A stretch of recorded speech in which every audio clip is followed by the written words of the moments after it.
என் தாய் தமிழ் நாட்டு மக்களுக்கு வணக்கம். நடிகை விஜயலட்சுமி அக்கா அவர்கள் என்னை தொடர்பு கொண்டு பேசினாங்க. நான் பேசுனதுக்கெலாம் வருத்தம் தெரிவிக்கிறேம்மா. இந்த விவகாரத்தில் கண்டிப்பாக நம்ம 2 பேரும் ஒன்றா சேர்ந்து இதில் எனக்கான நீதியை எனக்கு நீங்கள் பெற்றுக் கொடுக்கணும்னு என்கிட்ட பேசினாங்க.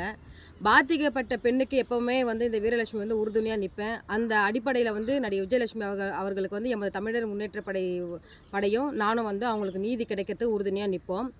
அவங்க பேசிகிட்டு இருக்கிறப்ப ஒரு அதிர்ச்சியான ஒரு செய்தி என்கிட்ட சொன்னாங்க. அதை கேட்டவுடனே எனக்கு ரொம்ப மன அழுத்தமாச்சு. சீமான் அவர்களால் நடிகை விஜயலட்சுமி அவர்களுக்கு 7 முறை கருக்கலைப்பு செய்யப்பட்டதுனால அவங்களுடைய கர்ப்பப்பையை இன்றைக்கி மருத்துவர் எடுக்க சொல்லியிருக்காங்க.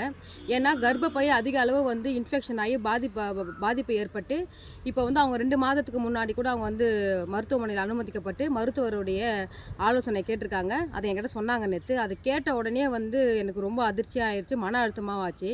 அப்போ நான் விஜயலட்சுமி அக்கா அவர்கள்கிட்ட சொன்னேன், நீங்கள் இந்த விவகாரத்தில் நம்ம போராடுகின்ற நேரத்தில் யாருமே நம்மளுக்கு ஒரு உறுதுணையாக நிற்கல. அப்போது நம்ம புகார் கொடுக்குறப்ப.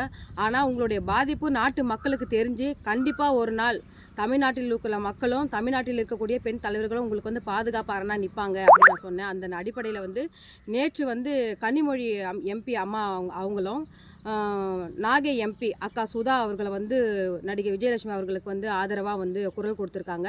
மேலும் எண்ணற்ற பெண் தலைவர்கள் எல்லாருமே இன்றைக்கி குரல் கொடுத்துருக்காங்க. நடிகை விஜயலட்சுமி அவர்களுக்கு ஆதரவாக நிற்கிறவங்க யாருன்னு பார்த்தீங்கன்னா, பெண்மையை போற்றவங்க, பெண்மையை மதிக்கிறவங்க, கற்பனா என்னன்னு தெரிஞ்சவங்க தான் இன்றைக்கி விஜயலட்சுமி அவர்களுக்கு ஆதரவாக நிற்கிறாங்க.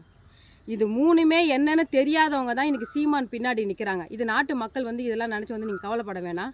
கண்டிப்பாக நடிகை விஜயலட்சுமி அவர்களுக்கு நீதி கிடைக்கும்.